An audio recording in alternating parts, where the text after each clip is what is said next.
6 ቀን 2018 ዓ.ም ላይ ሆነን ከዚህ ቀደም በዚህ ሳምንት በሀገራችን ምን ተፈጥሮ አለፈ ስንል ወደ ኋላ ተጉዘን ታሪክ ልንፈትሽ ነው። የሳምንቱን ታሪክ ልንዘክር፣ ምን ተሰርቶ ምን ተከውኖ ታለፈ ብለን የዘመን ምዕራፎችን ልናገላብጥ ዛሬ የምንኖርበትን ዓለም የቀረጹ ክስተቶችን ፈትሸን እነሆ ይህ ተከውኖ ነበር ልንል በዛሬው ሳምንቱን በታሪክ ጥንቅራችንም በዘመን ኮርቻ ወደ ኋላ ተሳፍረን ሀገራችን ካየቻቸውና ታሪክ ከማይረሳቸው ታሪካዊ ክንውኖች አንዱን እናስታውሳለን።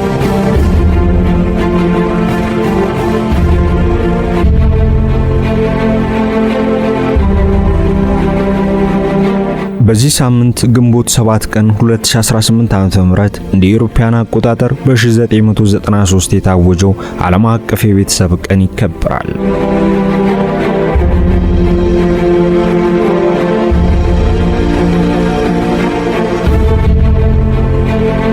የዓለም አቀፍ የቤተሰብ ቀን ሐሳብ የመጣው ማህበራዊና ምጣኔ ሀብታዊ ለውጦች የቤተሰብ መዋቅሮችን እየነኩ ሲመጡ እንደሆነ ይገለጻል። የኢንዱስትሪ መስፋፋት፣ ፍልሰት፣ የከተማ መስፋፋት፣ የቴክኖሎጂ እድገትና የባህል ደንቦችን መቀየር ቤተሰቦች እንዴት እንደሚኖሩና እንደሚገናኙ እየወሰነ መጥቷል። የተባበሩት መንግስታት ድርጅት ይህ ሁነት እየጨመረ መምጣቱን በማስተዋል ነው በፈረንጆቹ የጊዜ ቀመር ግንቦት 15 ቀን 1993 የዓለም አቀፍ የቤተሰብ ቀን ብሎ ያወጀው። ይህ ቀን ከዚያ ጊዜ ጀምሮ ቋሚ የቤተሰብ ግንዛቤ የሚስፋፋበት ዕለት ሆኖ ቀጠለ።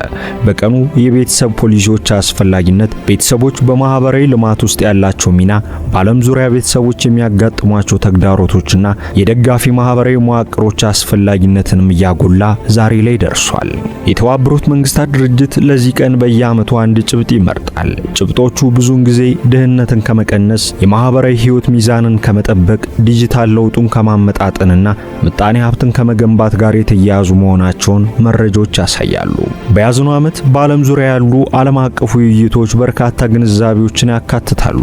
በኢትዮጵያም ውስጥ ጠንካራ ስሜት የሚፈጥሩ ጉዳዮች ይኖራሉ። የዚህ ቀን በኢትዮጵያ ውስጥ ያለውን ጠቀሜታ ለመረዳት በቤተሰብ ውስጥ ያለውን ግንኙነትና እርስ በርስ የተሳሰረ ህይወት መረዳት ያስፈልጋል። አያቶች የልጅ ልጆችን ያሳድጋሉ፣ የአጎት ልጆች እንደ ወንድምና እህት ያድጋሉ፣ ጎረቤቶች አክስቶችና አጎቶች ይሆናሉ። የማህበረሰብ ስነ ስርዓቶች፣ ሰርግ፣ የቀብር ስነ ስርዓት፣ የሃይማኖት በዓላትና ሌሎች የጋራ ልምዶች ሆነው ይህንን ትስስር እያጠናከሩ ይገኛሉ። በብዙ የኢትዮጵያ አካባቢዎች የቤተሰብ ግንኙነቶችን ለመግለጽ የበለጸጉ ቃላት አሉ። ይህም በዕለት ተዕለት ህይወት ውስጥ ምን ያህል ስር የሰደዱ የዝምድና ግንኙነቶች እንዳሉ ያሳያል። ለምሳሌ የቡና ስነ ስርዓቱ ከባህላዊ ስነ ስርዓት በላይ ነው። ቤተሰቦች አብረው የሚቀመጡበት፣ ዜና የሚካፈሉበት፣ አለመግባባቶችን የሚፈቱበት፣ ልጆችን የሚያከብሩበትና ማህበራዊ ስምምነትን የሚጠብቁበት ስፍራ መሆኑም ይታወቃል። ዓለም አቀፍ የቤተሰብ ቀን የኢትዮጵያ ጥንካሬ ሁልጊዜ በዚህ የጋራ ኃላፊነት አውታረ መረብ ውስጥ እንዳለ ያስታውሰናል። ይሁን እንጂ ቤተሰቦች የማይንቀሳቀሱ አይደሉም፣ ይሻሻላሉ። የከተማ ኑሮ የቤተሰብን የኑሮ ዘይቤ ቀይሯል። በኢትዮጵያም ሆነ በውጭ ሀገር ለስራ የሚደረግ ፍልሰት ወላጆችን ከልጆች ለረጅም ጊዜ ይለያል። ቴክኖሎጂ የመገናኛ ዘይቤዎችን እንደገና ይቀርጻል። በአንድ ወቅት ታሪክ በሌሊት መብራት የሚነገርበት ቦታ ዛሬ በዘመናዊ ስልኮች ትኩረት ተሰርቋል። በእርግጥ እነዚህ ለውጦች እድልን ያመጣሉ። ትምህርትን፣ የምጣኔ ሀብት እድገትንና ዓለም አቀፍ ግንኙነትን ያጠነክራሉ። ነገር ግን ትልቁን ተቋምም ይበጠብጣሉ። በትውልድ መካከል የሚደረግ መስተጋብር ቀንሷል። የጭንቀት ደረጃ እየጨመረ መጥቷል። ታዲያ ዓለም አቀፍ የቤተሰብ ቀን የተፈጠረበት ዋና ምክንያት ከዘመናዊ እውነታዎች ጋር እየተላመድን የቤተሰብ ጥንካሬን እንዴት እንጠብቃለን የሚለውን ለመመለስ ነው። ቤተሰብ አንድ ልጅ የሚያውቀው የመጀመሪያው ትምህርት ቤት ነው። ልጆች መደበኛ ትምህርት ከመጀመራቸው በፊት ቋንቋ፣ የሥነ ምግባር እሴቶች፣ ባህላዊ ወጎችንና ማህበራዊ ባህሪን የሚማሩት ከቤተሰብ አካላቶቻቸው ነው። በርካታ ጥናቶች እንደሚያሳዩት ደጋፊ የቤተሰብ አካባቢ ያላቸው ልጆች በትምህርትና በስሜታዊነት የተሻለ አፈጻጸም ያሳያሉ። ለዚህም ነው ቤተሰብ ብሔራዊ ልማት የሚገነባበት መሰረት ይሆናል የሚባለው። በቤተሰብ ጥንካሬ ሀገራት የተረጋጉ ይሆናሉ። ብዙ ቤተሰቦች የምጣኔ ሀብት ክፍሎች ናቸው። በገጠራማ በገጠራማው አካባቢ የቤተሰብ ጉልበት ግብርናን ይደግፋል። በከተሞች ማዕከላት ቤተሰቦች የመኖሪያ ቤትና የትምህርት ቤት ወጪዎችን ለማስተዳደር ሀብቶችን ያዋህዳሉ። በውጭ ሀገር ከሚሰሩ ኢትዮጵያውያን የሚላኩ ገቢዎች አሁን ያለውን ነባራዊ ሀቅ ይደግፋሉ። ውሳኔዎች የጋራ በሚሆኑበት ጊዜ መንገዳገድ አይኖርም።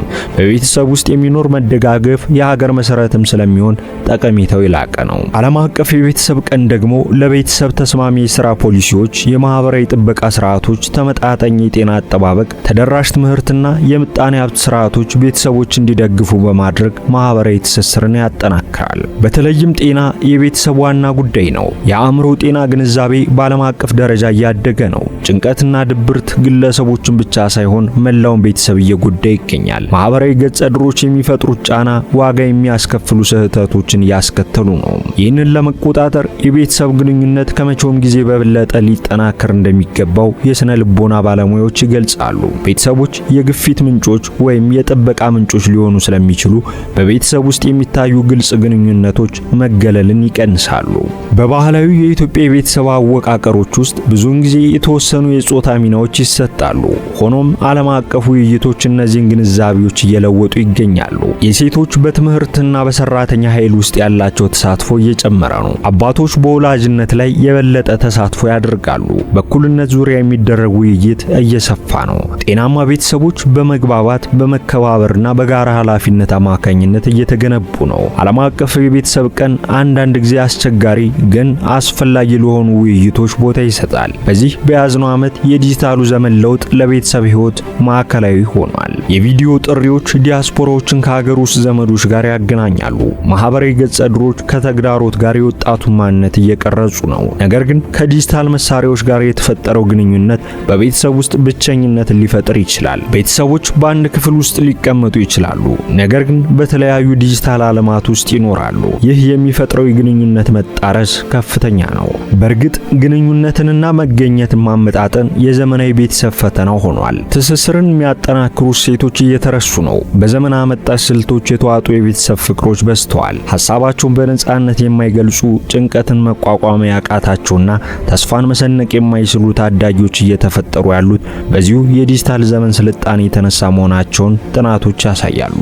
ታዲያ ጥናቶቹ መፍትሄዎችን ሲያስቀምጡ እሴትን መጠበቅ የሚለው የመጀመሪያ ምክራቸው ነው። እናም በኢትዮጵያ ያሉ የተለያዩ እምነቶች የቤተሰብን ማንነት በጥልቅ ይቀርጻሉ።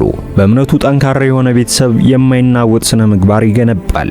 የስነ ምግባር ትምህርቶች ደግሞ አንድነትን፣ ይቅርባይነትንና ርህራሄን ያጠናክራሉ። ዓለም አቀፍ የቤተሰብ ቀንም የባህልና የሃይማኖት ልዩነትን ያከብራል። ሁለንተናዊ የሰው ልጅ ክብርንም ያጎላል። ብሔራዊ ሰላምም የሚጀምረው ከቤቶች እንደሆነ ያስተምራል። የግጭት አፈታት ክህሎቶች በመጀመሪያ የሚፈቱት በወንድማማቾችና እህቶች መካከል ነው። ይህም ለሽማግሌዎች የሚሰጥን አክብሮትና የአመራር ስነ ምግባርን ይወክላል።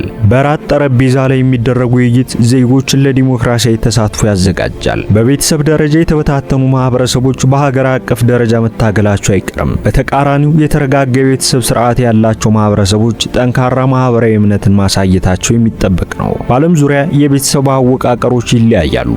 በአስተዳደግ፣ በማስተማር ወይም በሌሎች የወላጅ ኃላፊነቶችና በልጆች መብት ወይም ግዴታ ውስጥ የሚቀረጸው ይህ አወቃቀር በሀገራት እድገት ላይ ልዩነት እንዳመጣ ሙን ነው። ታዲያ በዚህ ሳምንት የሚከበረውን ዓለም አቀፉን የቤተሰብ ቀን ማስታወስ አንድም የቤተሰብን አወቃቀር ለመረዳት፣ በሌላ በኩል ደግሞ በቤተሰብ መካከል የሚደረግን ግንኙነት ለመገንዘብ ይሆናልና በትኩረት መቃኘትም ያስፈልጋል።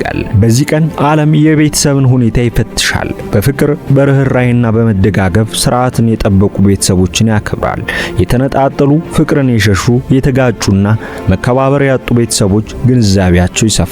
በአጠቃላይ በዚህ ቀን የቤተሰብ ኃይል ይንጸባረቃል። የተሻለ ሀገር ለመገንባት ፍቅርንና ሰላምን ለማስፈን ደግሞ ይህንን ኃይል መረዳት አስፈላጊ ይሆናል። የቤተሰብ ፍቅር ከፍቅሮች ሁሉ የላቀ ነውና መልካም የቤተሰብ ቀን እንዲሆንላችሁ እንመኛለን።